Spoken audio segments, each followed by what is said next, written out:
Okay, so now we move on to our next speaker, Mr. K. Satish Reddy, the Vice Chairman and Chief Operating Officer of Dr. Reddy's Laboratories. Mr. Satish.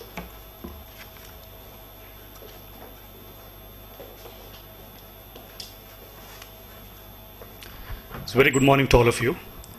So it always becomes a problem whenever Prasad and me speak, one after the other, because there are times in our company, right? So when we have this quarterly communication meeting, I tend to speak first and then he speaks second after that. And half the times it's always about, what he wanted to say. I would have covered half of the subject. So I have the same feeling today when most of what I wanted to say, he's pretty much covered. But I think it's first of all, I should thank Dr. Venkat for, organizing the symposium in memory of Dr. Reddy. Because it's especially heartening to me for a couple of reasons. So I think one is clearly, the nature of the event. So especially when you commemorate, the first death anniversary of, such a great personality like Dr. Reddy. People like to do things in a very, very, big way, just to reflect the personality. You would organize huge things in a huge gathering and things like that. But what is heartening to me is this really is what commemorates him. It's a scientist. It's all about scientists here. And also the institution, which is also very heartening to me because this was something very, very close to his heart. So he remembered it very fondly because I remember at the time of, setting this up, he always used to tell the story about an institute he visited called the Scripps Institute in California. So because when he went there, he was very inspired about the kind of work that was done there, about the kind of people he met there. And, and he would come back saying that, it's like, that's an institution I want to create. And this is the dream, where we're part of. So on both counts, it's especially heartening for me to be here at this symposium. Always, I think when a person wants to leave a legacy, it's reflected in the kind of institutions that the person builds. So this is one such example. Besides all the contributions, for example, all the contributions that he made to the pharmaceutical industry, but more than that, in terms of what the contributions that he made to the nation are very, very commendable. So these are things that reflect his legacy. But there are other things also which reflect, and in institutions of this nature, which are very close to his heart, is one such reflection of his legacy. So today I just want to talk briefly about, what we all keep saying about him, his passion for science, but more of what it really meant to him. When he was passionate about research and science, what exactly did it mean to him? Because, of course, he started off as a scientist in a public sector enterprise, but then what he's known for is a business that he built, right? So if you really see in terms of this whole business of medicines and what it really meant to him, coming from the core of, his passion for research, it was all reflected in the purpose of what the company is about, which is to provide access to affordable and innovative medicines. It's completely reflected in that. His entire life, his entire legacy, it's all reflected in that. So when we talk about access and affordability, clearly the thought which Prasad just mentioned, the inspiration that came from George Merck was something which was all over the place. In the whiteboard in his office, in his old office in Amirpet, it's still there, in terms of what he wrote with his own hand. And it's reflected in his speeches, which he made at several forums. He always used to quote this. And also in terms of several people he talked to, he would always, he would repeat this again and again, but each time there was a story behind it in terms of what he did. And those are the stories that inspires all of us at Dr. Reddy's. Because when it comes to access and affordability, some of the things that he used to talk about, say Merck, for example, it was about, something called, a product called ivermectin, because he visited an office of George Merck, of Merck and Company in White Plains, and there was this mural, I believe, in the lobby of that office, which had a small kid walking a blind old man across the river. So it signified the contribution by Merck of this medicine called ivermectin, free to the people of Africa to rid them of the scourge of river blindness, right? So that's something that inspired him. So even when it came to Dr. Reddy's, right? So in some of the things that we do, for example, in the field of oncology, right? Recently, about a few years back, when we launched this product rituximab, for the first time in the world, a biosimilar of rituximab, it was still out of reach for a lot of people in India. So that's when I think Prasad gave this idea to one of our marketing people, saying that, we should not really let anybody go without getting treated. And then our marketing head at that point of time, Rita Chandrachud, came out with this program called Sparsh, which gave the power to the doctors to prescribe it free of cost to the patients who deserve them. Right? So this, again, like I said, is the legacy of Dr. Reddy in terms of what he thought. And when we think of access even today, this is what runs in our mind in terms of examples of what we do. Also, there are several examples, right? So if I recollect in the past, he's also said this in a lot of speeches. When it came to, say, pricing of quinolones, some of the products way back in, say, the early 90s, a product like ciprofloxacin used to cost 26 rupees per tablet, right? To Dr. Reddy, if he made the bulk drug, because we were a bulk drug company at that point of time, the whole thing was about, it's like how much did it cost to make the bulk drug? And using that, he would say, what should be the price of the end product? And then if he saw the product being priced at 26 rupees by other companies, to him the whole thing was not how much profits Dr. Reddy's makes, but like Prasad said, how many more patients can get access to medicine. So it was with that kind of a thought, the pricing was done. Everything was back of the envelope. And after that, it followed with norfloxacin, it followed with enalapril, it followed with amlodipine.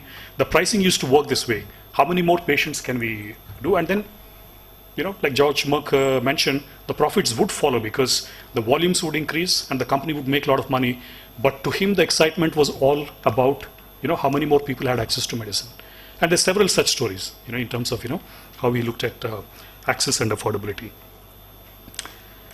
Even, for example, when Dr. Hamid of Cipla, his big story is always talked about what happened in Africa, with this HIV medicines. That is something he always used to narrate to me, saying that, it's like this is an example he made. So it was not just about his own work, it was also about others who made an impact, was something which is dear to him because in his mind it was about access to medicines. That people from India can make all the difference to people across the world. I think that was the message always on his mind. And then the second pillar, which is about innovation. Right? So this is something all of you know about, what he represented, because especially the scientific community, so even I felt the same thing, right? So all the scientists, more than envy, always felt that, to him, we were, somewhere down the pecking order when it came to me and Prasad. It was always scientists first, right? So whether it was the conversations, whether it was, in terms of priority, it was because it was exciting to him, because it was always about creating something new. He was extremely passionate about what he wanted to do. So his conversations with scientists was something he would keep talking and talking and talking. There was one gentleman who unfortunately passed away a long time back, one Mr. Chandrasekhar, right? So who used to head our, India business for marketing. A very charming personality at that point of time. So he used to also interact very closely with Dr. Reddy. So Chandrasekhar didn't have much of a background in science or understanding of science, but he used to always tell me, and he used to tell this to his people, in the field, that what, I spent this almost about 2 hours on the flight with Dr. Reddy, non-stop. He talked about some diabetes products. There was so much of scientific explanation. You know what? I never even understood one word of it, but that whole passion with which he spoke is what inspired him, and that's what it should inspire everyone else, is what he used to say. And this was a well-known marketing guy, so that's what he used to say. So that used to be the conversations when it came to innovation. But what I wanted to share was, there was a scientist he used to always talk about, and that scientist was Paul Janssen, right? So in several of his conversations, because I have a feeling that I think in the life of Paul Janssen, somewhere I think he also saw a reflection of himself, right? Because if you see the background of Paul Janssen, he was also had a background which came from agriculture. So Dr. Reddy's lineage also comes from agriculture, right? So Paul Janssen's father, I believe, was also a farmer, and so was my father's father, was also a farmer. Also in terms of, but more than anything else, I think it was about the pursuit of innovation which Paul Janssen went after, right? Because I think if you see Janssen as a company, I think in almost like 50 years, about 70 products were discovered at some point of time. But more than just the products, it was about, what was the application of these products. In China, for example, there was something about when Paul Janssen visited, he wanted to do something about the parasitic diseases, which were very prevalent in China at some point of time. I don't remember exactly which year it was, probably the 50s or something like that. That's when mebendazole happened, because that was not really meant for the world, but it was about China at that point of time. So Dr. Reddy used to draw inspiration from, again, just like I talked about ivermectin, these stories about even emerging markets, developing countries, and the issues that were there, and also the products that made a difference, that changed the lives of people. So that was something he used to talk very often. But I think more than anything else, the reflection of Paul Janssen was about the scientist who turned entrepreneur. I think inspired him the most, because he always often used to quote about Pandit Nehru talking in some forum, probably at the IISc, about scientists always being in the shell. Right? So when he talked about his life, he used to say that, that he always wanted scientists to come out of the shell and do great things. And that was something that used to inspire him. And the life of Paul Janssen, always inspired him as an example. That was another one. Again, I think like when it came to innovation, for example, because we started our careers, Prasad and me, not started, but at least became part of building the company with Dr. Reddy in the field of generics. For us, it was always about innovating to bring out a new process which would result in something which was a cost-efficient product, and then we could, price it affordably. So that's something for us. It was a lesson in business where innovation made a difference. To Dr. Reddy, it was always at a much higher level, and that was about discovery, right? So he made a lot of effort. We put in a lot of resources behind it. Great success in the beginning. But as always, the uncertainty and risk associated with drug discovery, there were products which didn't make it, right? But till the end, he was always in pursuit. So even one of the discovery unit that's still left behind, which is named after him, still runs with that kind of a dream. So to me, always the striking image would be, especially in the last days of Dr. Reddy, where he was frequently taking blood transfusions, right? So there was an image which, again, I stored it somewhere, was the image of Dr. Reddy undergoing a blood transfusion, but then it was his BlackBerry on his ear. He was talking to Uday Saxena at that point of time, because I was sitting next to him listening to him.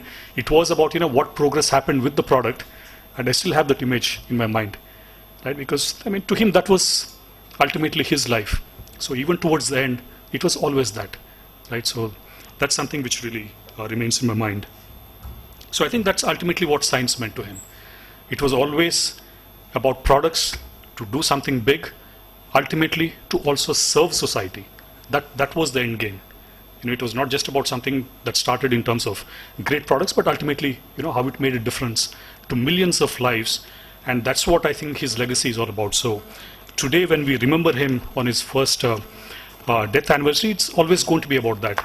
The legacy that he left behind, and how all of us commit to build on this kind of a legacy and really continue to touch the lives of millions of people, not just across India, but across the world.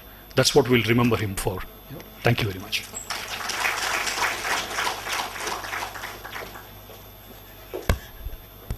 Thank you very much, Mr. Satish. Now I request Dr. Venkat to present a memento to Mr. Satish.